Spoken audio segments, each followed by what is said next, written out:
عبیدالله بن زیاد د شپې راغی کوفې ته او د دې مخ نه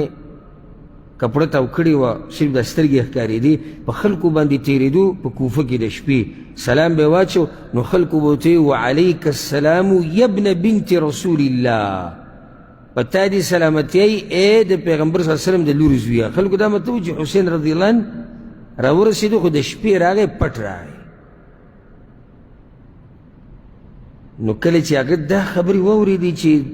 یعنی حسین رضی الله عنه یادېږي او دا قصې، نو پته ورته ولګېده چې خبره څه ده، رښتیا ده، څه خو روان دي په کوفه کې. لاړ خپل قصر ته، کوم چې د هغه شاهي قصر و، د ده سره یو مري و ازاد کړی شوی چې د هغه نوم و معقل. دې معقل ته یې وویل ته داسې کار وکړه چې لاړ شه دغه کسانو پسې په مسلم ابن عقیل پسې، ته په هغه پسې ورشه او خو ځان به ورته ښیې نه، داسې ورته ووایه چې زه د یو علاقې نه راغلی یم، د هغه علاقې نوم حمص ته او ما ځان سره 3000 دینار هم راوړي دي د حسین رضی الله عنه د مرستې دپاره، او زه ستاسو سره ولاړ یم چې ته د غزي ته ورسېږي دا قصه کوم ځای کې روانه. هغه تپوسونه کول اقه هاني ابن عروه کور ته خلکو ورسو چې ورننوتو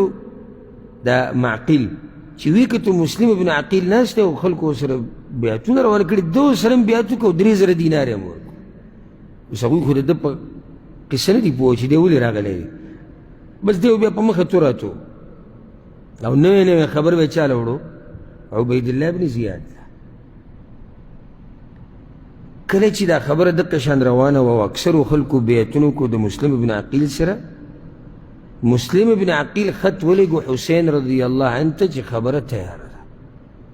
خبره څه ده؟ تیاره ده، راځه. حسین رضی الله عنه راووتو په یوم الترویه باندې. یوم الترویه په کومه ورځ چې حج شروع کېږي، اتم تاریخ چې اتم ذوالحجه، حسین رضی الله عنه د مکې نه ووتو د کوفې په طرف. عبیدالله هغه ته پته وه چې ټوله پته ورته ولګي چې مسلم ابن عقیل څه چل کړی، نو د هاني ابن عروه یې راوغوښتو د چا په کور کې چې هغه دیره شوی. ورته یې مسلم ابن عقیل چی شو د عبیدالله ورته، هغه ورته ما ته خو پته نشي کوم څه کېږي. نو هغه خپل کس یې راوغوښتو، هغه معقل د دغه غلام چې راغی، نو ورته یې دې پېژنې، دې دغه ته یې وویل هاني ته، دې پېژنې؟ چې هغه ته وکتو حیران پاتې شو، لږ دا خو ټوله قصه د دلته بیان کړې ده، دا خو دا مطلب و چې خبره زموږ څه ده هغه پټه ده، خو چې دی ولیدو چې دی خو دلته هم دی او هلته هم دی، نو ډېر ګډوډ شو. ورته پته ولګېده چې عبیدالله دوکه راکړې ده. نو بیا ورته هغه ووایي مسلم ابن عقیل کوم ځای کې دی؟ ورته یې وایي په الله مې دې قسم عبیدالله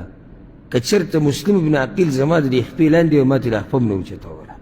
چې ته یې وینې. نو عبیدالله بن زیاد انتهایی وو او بیا امر وکړو چې دی جیل ته واچوه. مسلم ابن عقیل د مسلم ابن عقیل خبر چې کله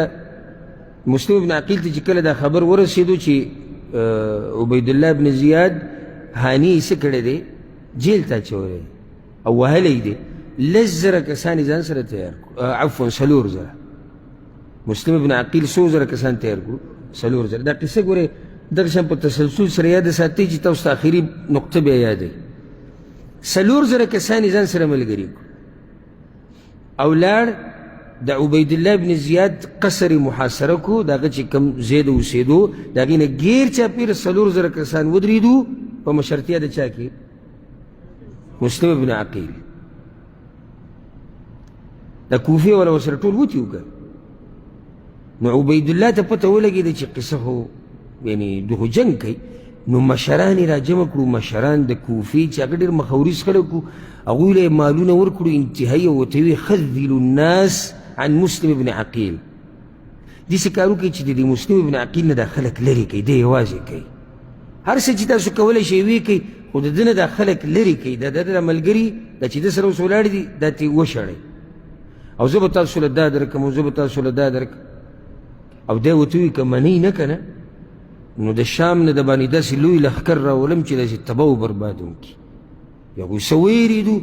د څو تمې پیدا شوې چې موږ له به مال لا کوي. نو بس ورلو خپل کار یې شروع کړو. نو یو زنانه به راتله، خپل زوی به یې وړو، یو سړی به راتلو خپل ورور به ځان سره روان کو د قبیلې مشر به راغی خپل خلک به یې بوتلو او دا خلک دغه شان روانو تر دې چې د مسلم ابن عقیل سره صرف 10 کسان پاتې شو په 4,000 کې د کوفې والا دي ښه دا د هغوی غدر او خیانت دی ګوره په 4,000 کې 10 کسان پاتې شو او نور چې ډوبېدو نو مسلم ابن عقیل یوازې ولاړو ماښام هغه 10 کسان ترې وتلي د کوفې په کوڅو کې یوازې ګرځېدو چې کوم طرف ته لاړ شي دا څه قیسه وشو دا خو دا خلک راغلي ځان یې قربانو دا خو دې خلکو خطونه لېږلي د حسین رضی الله عنه ته هغه هم را روان کړی دی هلته دم خط لېږلی دی حسین رضی الله عنه ته چې راوځه قیسه تیاره ده دا څه قیسه وشو ګرځېدو د کوفې په دې کوڅو کې یو ځای ته ورغی ور یې وټکو یو زنانه وه د کینده خاندان نو هغې ته یې ور وټکو وایي زه اوبه غواړم هغې وایي ته خو څه ناشنا غونته کې څوک یې وایي زه مسلم ابن عقیل یم او زما دا قصه ده او خلکو یوازې پرېښودی یم او حسین رضی الله عنه را روان دی نو هغې ورته وایي صحیح ده راځه خو زموږ دې کور ته مه راننوځه دې کور سره خوا کې یو بل کور و دې ته راننوځه زه به دله اوبه او خوراک دا هر څه درکړم او چا ته به څه نه وایه وایي صحیح ده دغې ښځې زوی چې دی خبر شوی دې قصې نه چې داسې مسلم ابن عقیل راغلی دی او د خوا کې کور کې پروت دی دا زما د مور وله اوبه وړي او دا وله خوراک کړي هغه لاړ خبرې عبیدالله بن زیاد له ورکړو عبیدالله بن زیاد 80 کسان راولېږل دقې کور ته په کوم کور کې چې مسلم ابن عقیل پروت او غاټه جګړه د دوی په منځ کې وشوه او دی یوازې لېږي مسلم ابن عقیل خو اخره کې دا چې نور وس او طاقت د هغه ختم شو نو هغوی ونیو او قصر کم چې د اماري چې کم قصر و یعنې کم ځای کې چې به دی کېناستو هغه اماري ته یې ووړو عبیدالله بن زیاد خواله نو عبیدالله ته تپوس وکړو ته ولې راوتی وي نو هغه ورته ووي حسین رضی الله عنه سره بیعت کړی دی وایي ستا په غاړه کې د یزید بیعت نشتی سره ته یزید نه منې مشر چې تا د حسین رضی الله عنه سره بیعت کړی نو بیا ورته دغه ووایي د عبیدالله وایي وجنم دی نو هغه ورته وایي دغه ورته وایي د مسلم ابن عقیل وایي ما له لږ وخت راکړې یو وصیت کوم بس هغه ورته وایي صحیح دی نو داسې دې خلکو ته یې کتلی چې څومره ولاړو په دوی کې یو کس ولاړو عمر ابن سعد ابن ابي وقاص دا د سعد ابن ابي وقاص رضی الله عنه زوی دی د پیغمبر صلی الله علیه وسلم خپل هم دی او د غټ انسان زوی دی نو دې پکې ولوي چې دی ولاړ دی بس یې ورغی وي دی خو راشي په خپلولۍ کې ته د ټولو دې ټولو کې ما ته زیات نږدې ته یې نو تا ته یې وصیت کومه هغه ورته صحیح ده نو یو ګوټ ته یې بوتو ورته یې ووایي حسین رضی الله عنه ته په څه طریقه څه لیکل ولېږه چې نه راځي خلک دلته دوکهباز دي ما هغه ته خط لیکلی دی چې راوځه اوس ته داسې کار وکړه چې هر څه چې کې یعنې دا یو خدمت وکړه چې حسین رضی الله عنه ته خط ولېږه او سیچل وکړه چې هغه د لارې نه څه شي واپس شي دا خبره ګورې یاده ساتئ یعنې هغه ته خط ولېږه او سیچل وکړه کوفي والا ګوره دوکهباز خلک دي او دی ورته مشهوره خبره کړې وه په تاریخ کې دا لیکلی شوې ده وی زما د طرف نه به ورته دا ووایه که زه وم او که زه نه وم وایه مسلم وایي مسلم ابن عقیل چې ارجع باهلک ولا یغرنک اهل الکوفه د خپل کور والا او د خپل ملګري واپس کړه کوفي والا په دوکو کې چېرته را نه شي فان اهل الکوفة قد کذبوک وکذبوني ته هم دروغجن کړی او زه هم دروغجن کړی یم تا سره هم دروغ ویلي ما سره هم دروغ ویلي را نه شي او دا د عرفات ورځ دا کوم ورځ ده عرفات یعنی اتمه باندې حسین رضی الله عنه راوتی دی او دا ورځ کومه ده نهمه هم په دقه ورځ مسلم ابن عقیل شهید کړی شو د عرفات په ورځ مسلم ابن عقیل هغه شهید کړی شوی دی او حسین رضی الله عنه د مکې نه راوتی دی یو ورځ مخکې او د ده د قتل نه ګوره خبرونه دي چې داسې زما تره زوی شهید کړی شوی